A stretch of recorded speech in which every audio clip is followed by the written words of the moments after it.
Excess water retention can lead to bloating around your midsection, a puffier looking face, and swollen joints, especially around your extremities like your feet and hands. And with some pretty simple changes, you can get rid of these fluids gathering under your skin and improve your appearance pretty fast. But aside from appearance, there are plenty of other reasons why you might be interested in losing water weight. For example, you might need to cut down and make weight for a certain sport or competition. Wrestling and bodybuilding competitions are perfect examples of this. So regardless of whether you just want to lose your bloat or you're prepping for some serious event, this video will outline the exact steps that you should follow to reduce water retention throughout your body. And of course, the very first step, for those of you that just want to simply decrease bloat from around your stomach or puffiness from around your face, and you want to do it fast, is to sweat it out. Your options here include things like sauna, a steam room, a sweatsuit, and an Epsom salt bath. Even though the process of sweating it out might suck, just by spending a couple rounds in a sauna or filling a bathtub with 1 or 2 cups of Epsom salt or simply wearing a sweatsuit throughout your workout can all reduce puffiness and bloating very fast. If you wake up with a swollen face and you have a date or a wedding to go to, these simple methods can create dramatic before and after type of results in a relatively short amount of time. Usually spending just a few 10 to 15 minute rounds in a sauna is all you need for aesthetic purposes. On top of that, these methods can of course be used to cut a lot more water weight for sport specific purposes, but make sure you don't go overboard and you know what you're doing, because spending too much time in a sauna or losing too much water weight can definitely create problems.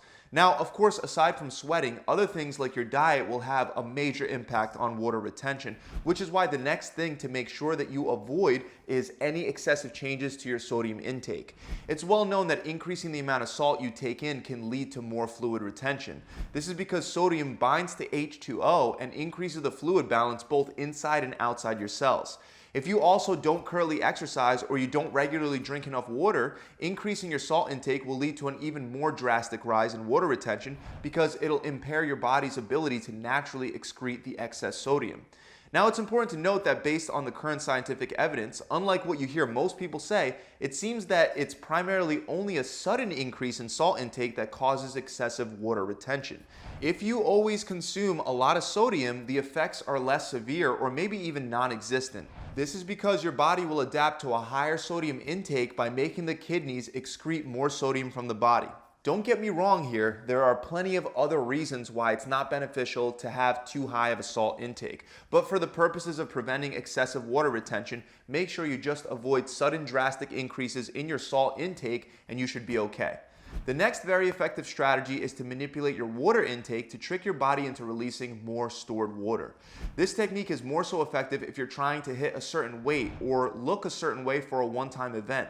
To put it simply, this is done by spending some days drinking significantly more water than what you're currently used to, and then before you weigh in or do a photo shoot or whatever, you would cut your water intake drastically.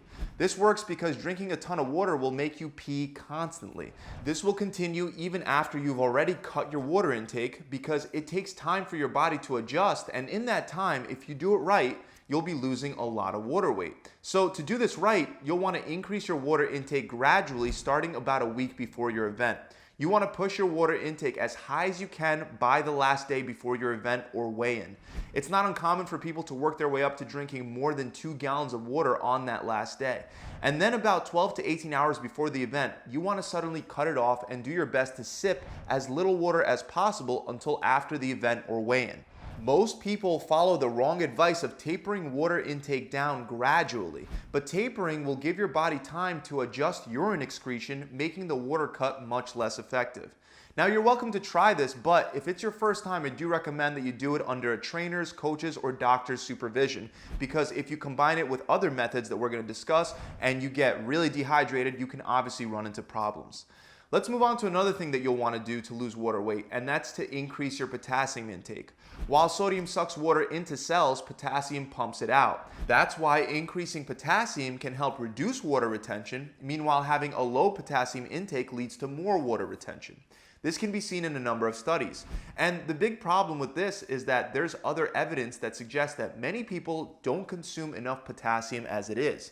Fortunately, it is very possible to fix this by ensuring that you're eating enough potassium-rich foods and drinks like coconut water, avocado, salmon, potatoes, bananas, and beet greens.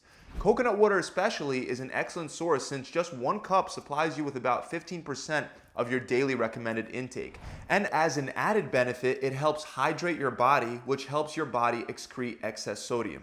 Speaking of hydration, aside from the water manipulation strategy that you can use on the week of your event, you're going to want to stay well hydrated the rest of the time to help reduce water retention.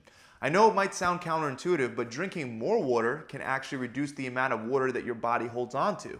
This is because your body is always trying to achieve a healthy fluid balance. If you're constantly dehydrated, your body tends to retain more water to prevent your fluid levels from dropping too low. Meanwhile, if you drink enough water and you stay hydrated, your body will be less likely to hold on to it.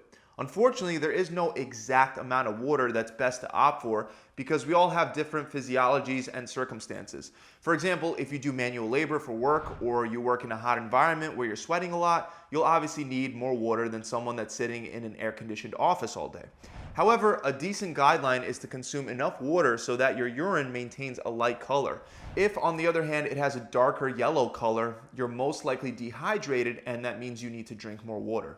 Another easy way to help reduce water weight is to take a dandelion supplement. The dandelion plant is actually considered a herbal diuretic that's safe and effective for reducing water retention. One study found that a dandelion extract increased urine frequency without any apparent side effects. Most of the diuretic effect comes from the leaf of the plant rather than the root. In fact, an animal study found that the dandelion leaf seems to be as effective of a diuretic as a diuretic drug known as furosemide. However, the root of the plant can also be used to make an effective supplement. You can also, of course, eat dandelion root directly, but be warned that it tastes disgusting and it's very dry. So a supplement in this situation is probably the better choice. Also, it's best to take the supplement early in the morning because you don't want to be getting up to pee a dozen times a night. This is especially true since research indicates that not getting enough sleep may affect the nerves in your kidneys, potentially leading to increased water retention. Moving on, the next thing that you'll want to do is avoid over-consuming refined carbohydrates.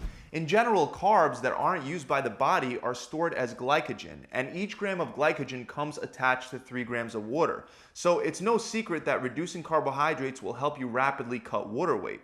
If you're looking to hit a certain weight to weigh in for a competition, cutting carbs could really help.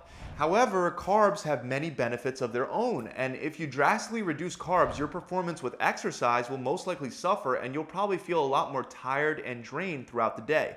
So instead, for most people, it's best to focus on the type of carbohydrates you eat rather than eliminating them altogether. It's well known that refined carbohydrates with a high glycemic index, so carbs like sugar and flour, they lead to a rapid spike in blood sugar and insulin. And high insulin levels can cause your body to retain more salt by increasing the reabsorption of sodium in the kidneys.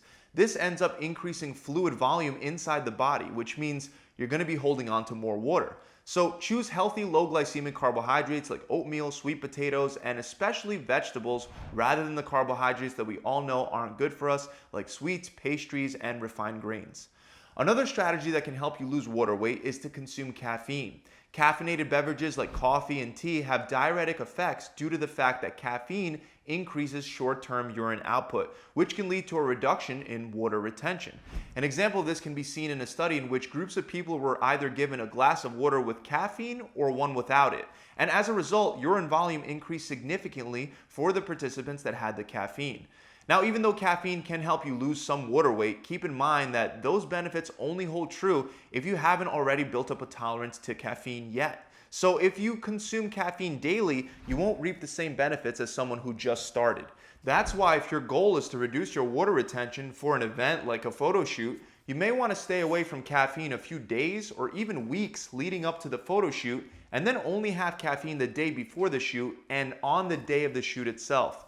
Now, the next tip you're going to want to do to the best of your ability, and that's to stress less. That's right, your body tends to hold on to more water if it's under a chronic state of stress. That's because stress increases vasopressin, also known as the antidiuretic hormone.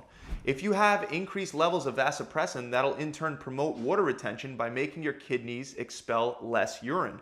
This is actually the reason why anti-inflammatory corticosteroid drugs like prednisone can increase water retention as well. And as a side note, if you are currently taking a corticosteroid and you're also experiencing water retention, you may want to talk to your doctor about a possible alternative solution. But back to the point, you can work on reducing stress naturally a couple different ways. The first is by meditating, since meditation has been shown to stimulate the parasympathetic nervous system and help you tackle your problems more rationally. The second way is by actually trying to deal with the stressor actively by looking for the root cause rather than trying to avoid it. Studies also show that exposing yourself to nature reduces stress as well. And interestingly enough, you can actually even get similar benefits just by adding plants to your home or office. Finally, there are some adaptogens that you can supplement with, like ashwagandha and rhodiola, to help reduce cortisol and stress. And that actually brings me to our final tip, which is to avoid the common mistake of doing excessive cardio to lose water weight. And guys, the key word here is excessive. It's of course true that you will sweat a lot when doing cardio, and doing some cardio is by no means bad, but studies do show that excessive cardio can lead to elevated cortisol levels. This is especially problematic when you consider that there's a lot of evidence that dieting in general can also increase cortisol. Fortunately, short, high-intensity forms of exercise like sprints or resistance training don't have the same adverse effects on cortisol. Now, with that said, most of you are most likely not venturing into excessive endurance training territory, and a couple 30 to 45-minute cardio sessions a week shouldn't have much of a negative effect in terms of water retention. But just be careful that you're not doing way too much just to sweat out some water weight. That about wraps it up, guys. Those are the 10 simple methods that you can use to start losing water weight right away. I really hope you enjoyed this video. If you have, make sure you subscribe to the channel and hit the bell icon.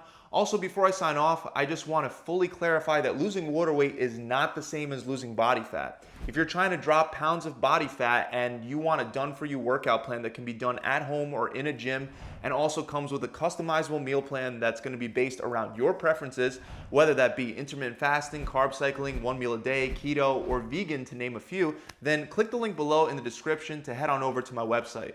Between the gyms we have in New Jersey and the online training, we've literally put thousands of people through these programs, and my clients that follow the plan are losing at least 20 pounds or 5% of their body fat in only 6 short weeks. To learn more, click the link below, or you could visit my website directly at gravitytransformation.com. I'll see you guys soon.